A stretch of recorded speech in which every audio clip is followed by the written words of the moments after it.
Is the best candidate to fix it, Hillary Clinton or Donald Trump? Here to weigh in, Democratic strategist Chuck Rocha and Kristin Tate from thelibertarianchick.com. Thank you for joining us this morning. Morning. Thank you. So to begin, let's pull this up very quickly. First, let's take a look at Donald Trump's plan. And his plan, bottom line, you can see the details there. It is to repeal Obamacare.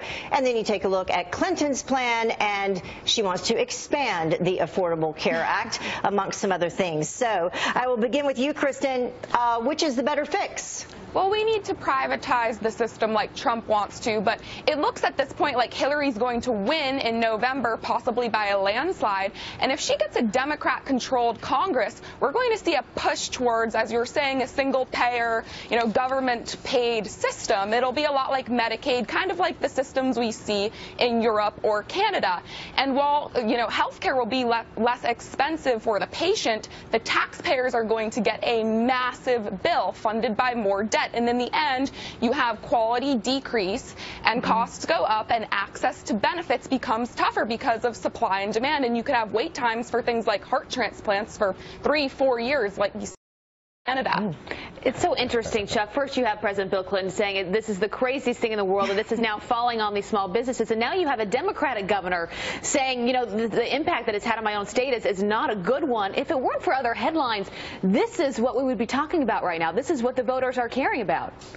And you're exactly right. And to remind everybody who's listening, if you want to change a bill, you got to go to Congress. You got to get Congress to vote for a bill. We're probably not going to see single payer anytime soon because there's going to be a Republican House and there's going to be at least 60 votes in the Senate. But what you do need to do is fix it and have little quirks to it, because 30 million new people have health care, and it has great things in it like pre-existing conditions, if your kid's 26 to stay on. But if you're a small businessman like me and you don't qualify for the subsidies, yes, my health care's went up, and the benefits aren't as good as they were when it first started, and that's the problem. Because you own a small business.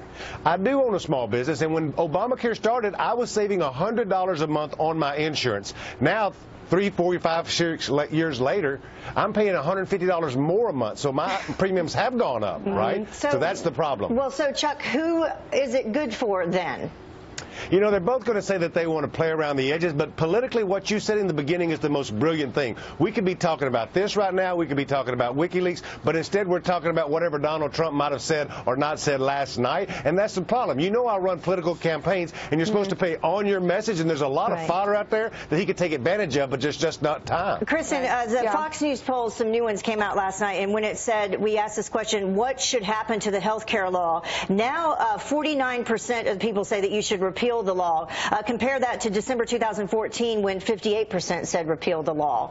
So how do you explain those numbers? Well, look, it's still very unpopular, and you're seeing, like you were talking about before, Bill Clinton and other Democrats coming out and saying this is not working. They have to, because Americans realize to not admit that is political suicide. Hillary Clinton is in a very tricky position right now because she can't turn her back on Obama. She needs to be loyal to him, but at the same time, she needs to admit in some way that Obamacare isn't working. And I also want to bring up the fact that Hillary Clinton in the past has said that she wants to expand Obamacare to illegal immigrants. If she does that, we're going to see the system get a lot more expensive and unstable. And never really a full explanation as to how you're going to pay for it. So maybe we'll hit on that in the next debate. I wouldn't even talk about President Obama's legacy, which is a whole nother conversation. Thanks to you both for getting up so early this morning.